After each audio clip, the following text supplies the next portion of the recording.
Hello friends, welcome to GK study. तो आज हम यहाँ पर बात करने वाले हैं हिमाचल सभ्यता और संस्कृति के पार्ट 1 के बारे में।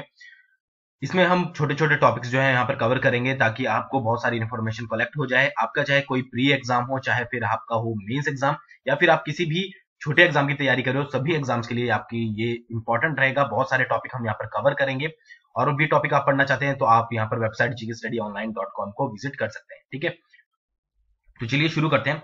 देखिए, आज हम बात करेंगे पार्ट 1 के बारे में, जिसमें हम सभ्यता और संस्कृति के बारे में बात करेंगे हिमाचल प्रदेश की। आप सभी को पता होगा कि हिमाचल प्रदेश देश भर में अपनी एक अलग ही विशिष्टता और पहचान के लिए जाना जाता है। ठीक है, मतलब पूरे भारत में हिमाचल प्रदेश की एक अलग पहचान है।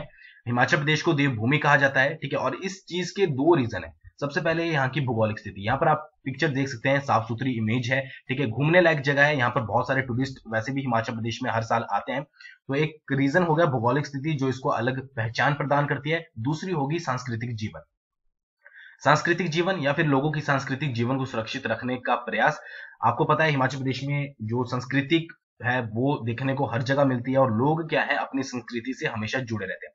तो ये दो चीजें जो है हिमाचल प्रदेश को पूरे देश में, देश भर में एक अलग पहचान प्रदान करती है। ठीक है, अब ये भी आपको साथ में पता होगा कि हिमाचल प्रदेश में बहुत सी जातियां पाई जाती हैं, और हर एक जनजाति या फिर जाति का अपना एक इतिहास है, यानी कि अपनी एक हिस्ट्री है। कहीं ना कहीं उसकी हिस्ट्री होती है, और आपने धर्म ग्रंथों में जो है इस हिस्ट्री के बारे में पढ़ा भी होगा। यानी कि आपने जब आप किसी भी जनजाति की या जाति की हिस्ट्री पढ़ते हो तो आपको पता होगा कि ये इसके बारे में उस धर्म ग्रंथ में दिया गया है, या फिर इसके बारे में उस धर्म ग्रंथ में दिया गया है। तो मतलब कहीं ना कहीं से ओरिजिनेट इसका पहले से ही है। ठीक है, नेक्स्ट देख लेते हैं।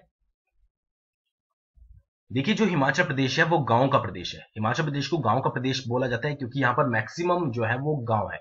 90% की जो जनता है वो लगभग क्या है, गांव में निवास करती है, और 10% लोग जो है वो शहरों में निवास करते हैं। ठीक है, यानी कि 90% जो होगी आपकी वो विलेजेस की होगी। ठीक है, और 10% जो होगी आपकी वो होगी आपकी अर्बन एरियाज, यानी कि शहर वगैरह जो होते हैं। ठीक है, अब देखिए, ये जो 10% होते हैं ये कहीं ना कहीं जो रिलेट करते हैं वो आपके गांव से ही रिलेट करते हैं, क्योंकि आपको पता होता है गांव में जो आजीविका के साधन होते हैं, यानी कि इनकम सोर्सेज होते हैं, वो बहुत ज्यादा कम होते हैं। तो मैक्सिमम लोग क्या होते हैं, शहरों की तरफ चले जाते हैं अपनी नौकरी के लिए, या फिर आजीविका कमाने के लिए, या फिर अपने इनकम को बढ़ाने के लिए। तो ये जो 10% है ये भी कहीं ना कहीं रिलेट करते हैं गाँव से। तो मोस्ट ऑफ द जो जनसंख्या हिमाचल प्रदेश की है वो 90% जो है वो विलेजेस में है। ठीक है, एक इंपॉर्टेंट चीज कि लाहौल स्पीति जिला एक ऐसा जिला है जहां पर 100% जनसंख्या जो है वो ग्रामीण है। तो आई थिंक मुझे ये बताने की आपको जरूरत नहीं है कि किस तरह की क्वेश्चन आपको यहाँ से सेपरेट आउट करने हैं। एक बार मैं बता देता हूँ, आगे की वीडियोस में मैं रिपीट इनको नहीं करूंगा। फॉर एग्जांपल, आपसे क्वेश्चन ये पूछा जा सकता है कि कितनी परसेंट हिमाचल प्रदेश की जनसंख्या जो है वो गांव में निवास करती है। आपके पास ऑप्शन दीजिए 70%, 80%, 65% या 90%। तो आपको पता होना चाहिए 90% करेक्ट आंसर है। इसी तरह से कितनी परसेंट जनसंख्या जो है वो आपकी शहरों में निवास करती है, आपके पास ऑप्शन दे दिए, तो इसका आंसर है 10%। ऐसा कौन सा जिला है जहां की 100% जनसंख्या जो है वो ग्रामीण है? ठीक है, तो आपको पता होना चाहिए लाहौल स्पीति जो है ऐसा जिला है। ठीक है, तो इस तरह से क्वेश्चन जो है यहाँ पर सेपरेट आउट होंगे। बाकी आपको मेंस के लिए, आप मेंस में आपको पता है कि डिस्क्रिप्टिव में आपको होता है, तो आपको उसके लिए भी अच्छे से यहाँ पर मटेरियल मिल जाएगा। ठीक है, बाकी जो भी आपके एग्जाम होते हैं सभी में क्वेश्चन पूछे जाते हैं, उसके अकॉर्डिंग भी आपकी अच्छे से तैयारी हो जाएगी। अब देखिए, हिमाचल प्रदेश की जो जनसंख्या है वो मैक्सिमम निवास करती है शिवालिक की पहाड़ियों पर या फिर भाया हिमालय में। ठीक है, अब जैसे जैसे पहाड़ ऊपर उठ जाते हैं जनसंख्या घनत्व घटता जाता है। मोस्ट इंपॉर्टेंट पॉइंट है, देखिए, जैसे आपकी पहाड़ों की ऊंचाई बढ़ती जाएगी, यानी कि हाइट, माउंटेन हाइट जो होती है वो जैसे जैसे इंक्रीज होती जाएगी, आपका जो जनसंख्या घनत्व होता है यानी कि पॉपुलेशन डेंसिटी वो डिक्रीज होती जाएगी। ठीक है, डिक्रीज होगी, यहाँ पर इंक्रीज होगी। तो ये क्वेश्चन इस तरह के बहुत आते हैं। ठीक है, तो ये चीज भी आपको याद रखनी है कि जैसे हाइट इंक्रीज होगी पहाड़ों की, वैसे ही जनसंख्या घनत्व यानी कि पॉपुलेशन डेंसिटी डिक्रीज होगी। इस समय यानी कि प्रेजेंट टाइम में 2011 की जनगणना के अनुसार हिमाचल प्रदेश का जो जनसंख्या घनत्व यानी कि पॉपुलेशन डेंसिटी है वो है 123 व्यक्ति प्रति वर्ग किलोमीटर। अभी एलाइड में जो है ये क्वेश्चन आपका पूछा गया था। ठीक है, तो इस तरह से डिस्क्रिप्टिव में आपके मैक्सिमम क्वेश्चन जो है यहाँ पर कवर हो जाएंगे। ठीक है, नेक्स्ट देख लेते हैं।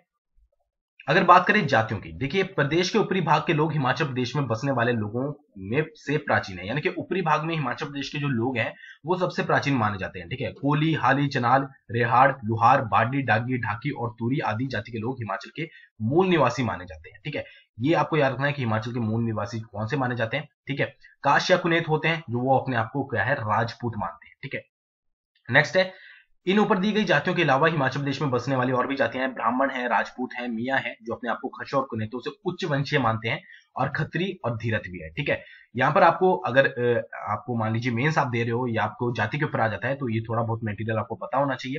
ठीक है, उसके अलावा आपके पास यहाँ पर किस टाइप का क्वेश्चन बन सकता है कि इनमें से कौन सी जाति जो है हिमाचल प्रदेश में नहीं पाई जाती है। ठीक है, तो ये चीजें होती हैं जो यहाँ से बनती है।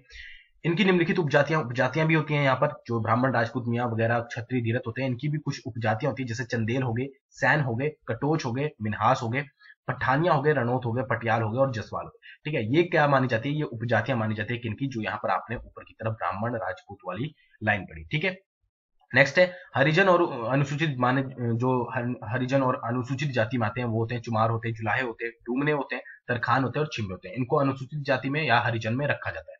इसके अतिरिक्त कुछ ऐसी जातियां हैं जो अपने पेशे के कारण ही पनपी है, जैसे फॉर नाई हो गया, ठीक है, झीवर हो गए और घुमार हो गया।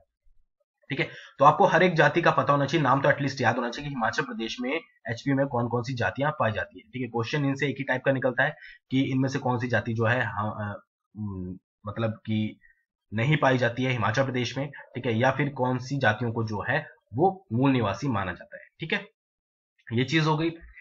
नेक्स्ट देख लीजिए, धर्म की अगर बात करें तो हिमाचल प्रदेश में 96 के लगभग जनसंख्या जो है वो हिंदू है। मोस्ट इंपॉर्टेंट चीज है और ये पूछा भी गया एक बार क्लर्क के एग्जाम में कि कितनी परसेंटेज जो जनसंख्या है वो हिंदू है, तो 96 है।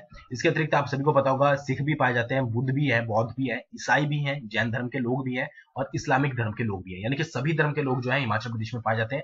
बट परसेंटेज वाइज देखा जाए तो 96% जो है वो आपकी हिंदू जनसंख्या है, बाकी अलग है। कबीलों की बात करें, प्रदेश में कुछ ऐतिहासिक कबीले भी हैं। ये कबीले या तो हिंदू धर्म को मानते हैं या फिर बौद्ध धर्म को, मतलब मैक्सिमम जो आपको हिमाचल प्रदेश में कबीले मिलेंगे वो या तो हिंदू धर्म को पूजते हैं या फिर बौद्ध धर्म को पूजते हैं।